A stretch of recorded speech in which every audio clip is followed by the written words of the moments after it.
What's good, y'all? It's your girl, Dr. Beauty, and today I am going to react and review to Insecure Season 4, Episode 7, Lowkey Trippin. Before we get started, just want to remind you to hit that like, comment, and subscribe button. Let's get started. So the episode opens up at the Ethiopian spot where Issa and Molly used to meet up all the time in the past. And it was really nice seeing how the restaurant actually looked for the first time. We didn't really get this much detail before. So we see Molly sitting at the bar, and we don't know if she's waiting for someone. She looks like she just got a text, but you know, it does not seem that she was expecting to see Issa at all, because later on we see that she peeps Issa looking in through the window, and she kind of just tries to play it cool and like gets ready in case Issa comes in. But then she sees that Issa's running back to her car and totally avoiding her. So when Molly gets back home, she's kind of pissed, and she's talking to Andrew and just explaining how she just saw Issa and she's pissed off that Issa didn't try to talk to her. So Andrew tries to cheer her up, but they're getting ready for their trip to go to Mexico. So he's like, yeah, from here on out, we're not going to talk about Issa anymore. And Molly also gets a text from work saying that she has to come in for a work thing. So she's kind of pissed because she has to go in, and she doesn't know what this meeting is going to be about, but she has to rush it right before their flight the next day. Kind of interesting because Andrew made some comments about what clothes Molly was packing with her, and it seemed that she only had swimsuits, he said. And he was like, maybe you should bring a couple pants. And I think he was trying to give her a hint that since they were meeting up with his brother and his sister-in-law, that he wanted her to dress more conservatively. I don't know. Let me know what you guys think in the comments. But I think he was trying to give her a subtle hint that she was going to be a little bit too showy with what she was packing with her. So for her, she was just like, hey, it's a vacation. I'm not trying to wear pants until I get back. So she didn't really take what he said seriously. They both kind of laughed it off, but I think Andrew was low-key serious. So this scene was pretty awkward because Molly gets to work and she kind of yells at her assistant because she didn't let her know with enough notice in advance that there was this meeting going on. So she just told her in the future to avoid doing that, surprising her at the last minute. And also, to make matters worse, she didn't have the briefings that she needed to review for the case. So she told her that her job was not to make her look stupid, which was a little bit harsh, but I understand where she's coming from. So Molly gets to the airport. She looks like she's running late, and she is desperately trying to find Andrew, and he waves her down and lets her know that he's over by the gate. So she runs over to where he is. And Andrew is really big on this whole economy plus section that they got. So he's making some very pinky up specifications in his mind for what they were going to eat and drink. And it was just kind of funny because when they did bring what they were actually going to eat, I was like, that's it? But anyway, Kim Fields ended up being on the plane, and she was just that nosy neighbor passenger that was telling them a little bit too much information about her life and how she just got divorced and everything. So that made things a little bit awkward for them. I will say that it's really cool how there have been so many familiar cameos this season. Like last week we had Kyla Pratt, and this week was Kim Fields. So even though these characters don't seem to be having a major role on the episode, it just adds some comedic relief, which is really nice. Flight attendant finally brings the drinks and the food to Molly and Andrew, and they're just talking about their expectations for the trip, and things start to get a little bit more intimate. They start talking about what toys they brought with them in their suitcase, and Andrew surprised me because I didn't think that he had this side to him, but he and Molly are probably one and the same when it comes to this department. And if you watch the episode, you know what I'm talking about. So now we're flying over Mexico, and we just see all these beautiful views of the beach and the resort, And now I see why it took a lot longer for them to film this season. I mean, I think that's my guess, because they had to take all these scenic trips and include them in the episode. So it felt like I was on vacation. It was very nice to see. Felt like I just got out of quarantine for a little bit. So they got to the resort, and Molly and Andrew are just marveling at how it looks. Actually, I take that back. I'll say it was mainly Molly that was marveling at the resort. And to me, I don't know, it seemed like Andrew wasn't that fazed by this. Maybe this isn't his first girl that he's taken on such a trip with his brother and his sister-in-law.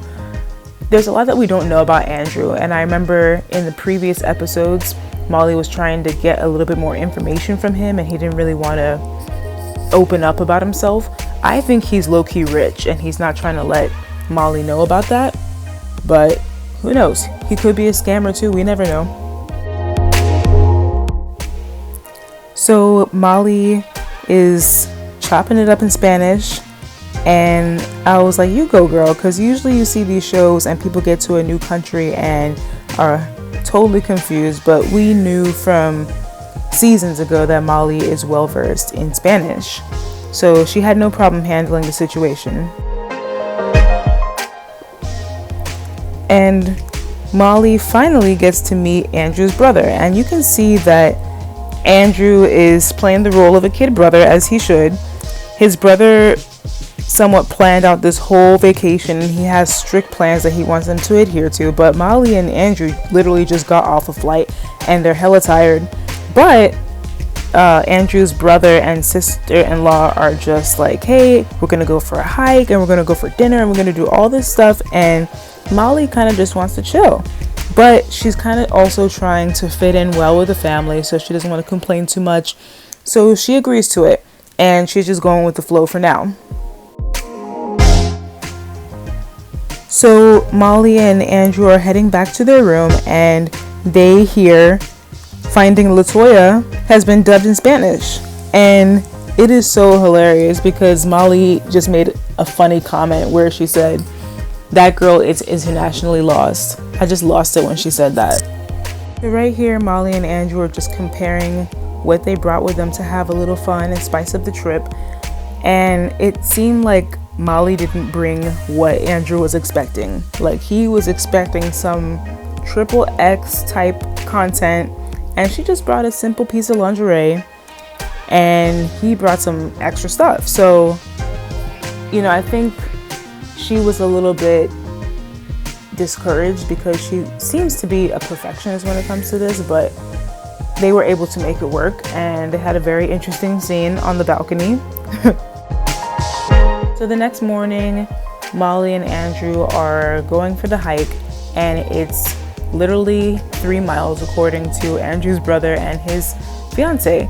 And Molly and Andrew were just thinking it was gonna be a casual walk, but they're just trying to stay in and go with the flow and not be party poopers. Out of nowhere, they see that same woman from the plane, and they're like, Lord, can she get the F out of here? So they keep going up this mountain, and everyone is freaking tired. They finally see the view, and Molly's like, hey, it was worth it, you know. This part was funny because it was Andrew's brother cracking his fiance's back, but the view was pretty nice, so they were like, hey, it wasn't so bad after all. Then Molly realizes that she has to zip line down the mountain to make it back to the bottom.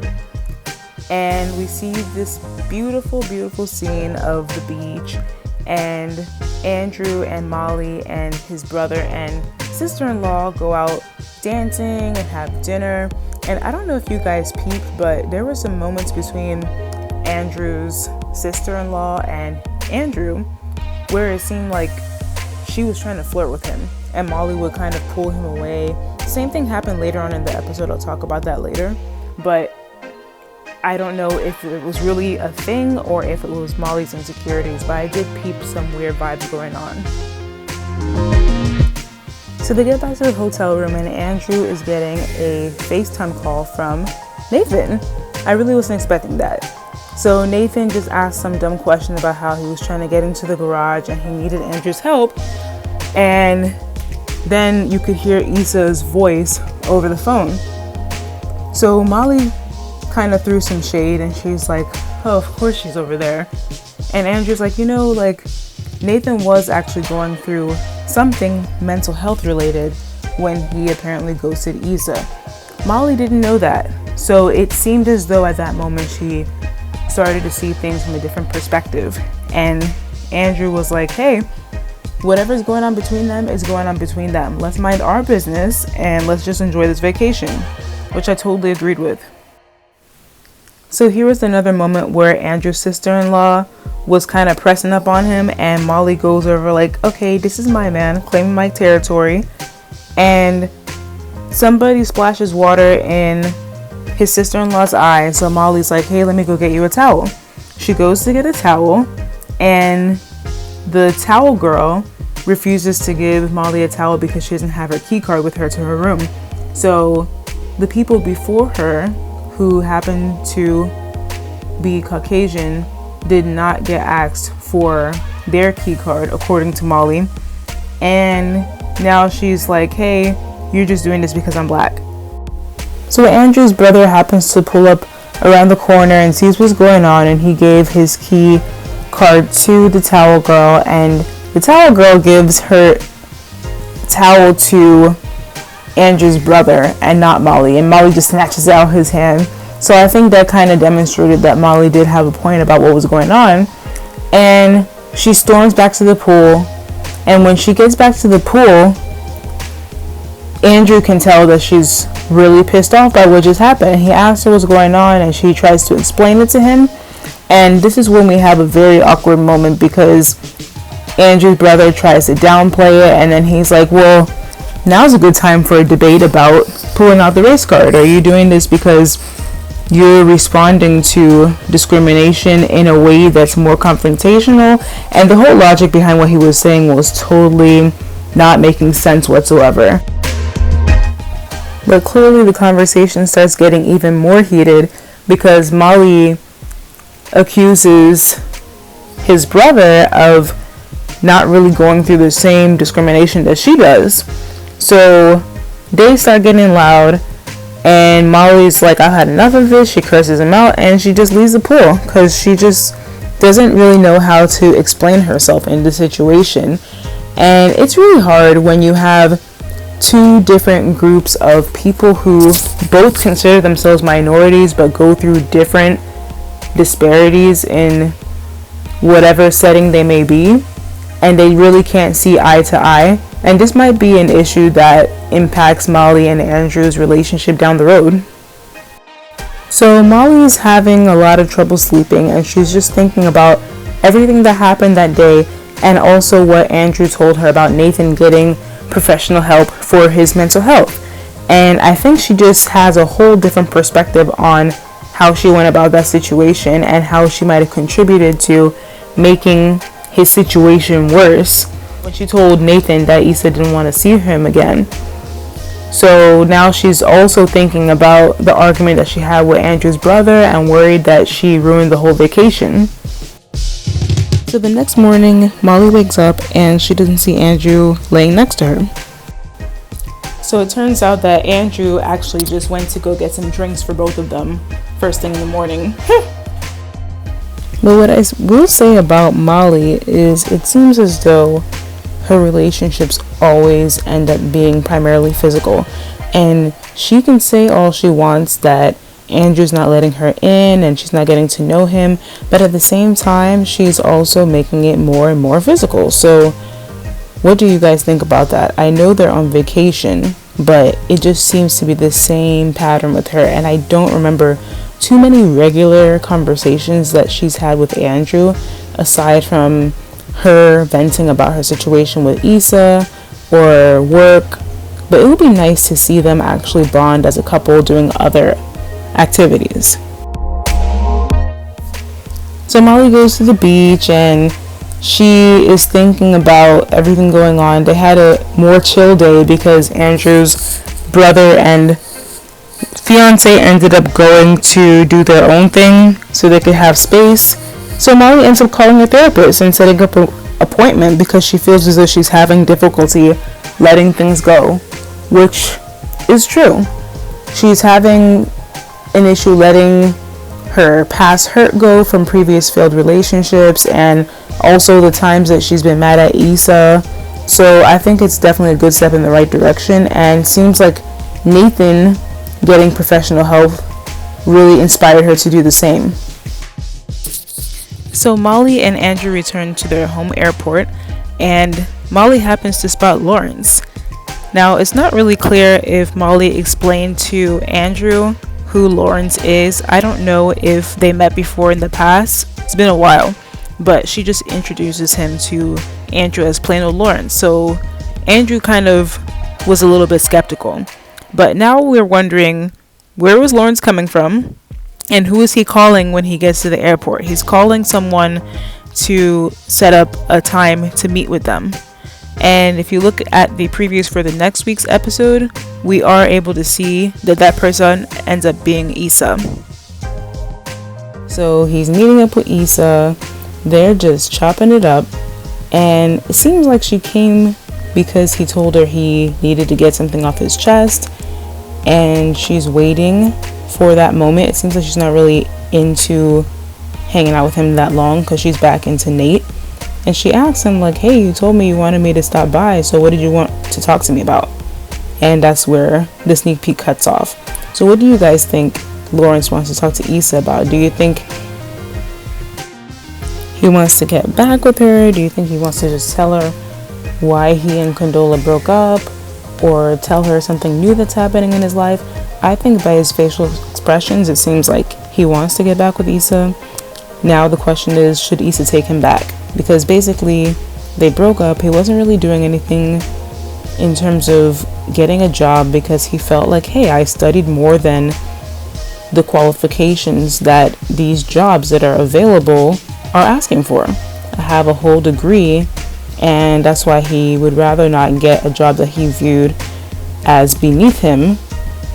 So it's almost like he dated other people and improved himself. So that's the dilemma that Issa's going to find herself in. Should she take him back just because he's better than he was when they were together? Personally, I feel that it's usually problematic to get back with an ex, just because even if they are the person that you always wanted them to be at this current time, you're probably never going to forget all the arguments that you had, all the reasons why you broke up, and they'll always resurface. So I think that they should just stay at this platonic stage, and even if Issa doesn't continue with Nate, she should move on. I don't think they should rehash everything. It's going to complicate things in their friend group. It's just going to make them backtrack. I think that they should move on, both of them. So it seems like they're branching out and giving everyone their own episode, and surprisingly, this episode was not as filler as I thought it would be. I think it was very interesting seeing how Molly operates on a day-to-day basis without the antics that we usually see between her and Issa.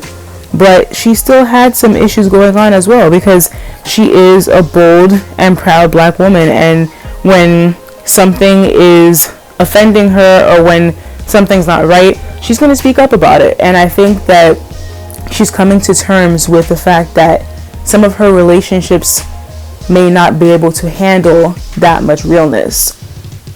So let me know in the comments what you guys think about this episode, what you think is going to happen coming up. Are we going to get a full episode about Lawrence? And by the way, the actor who portrays Lawrence, Ellis, did help to direct this episode, so I thought that was really cool. Let me know what you think, and until next time, deuces.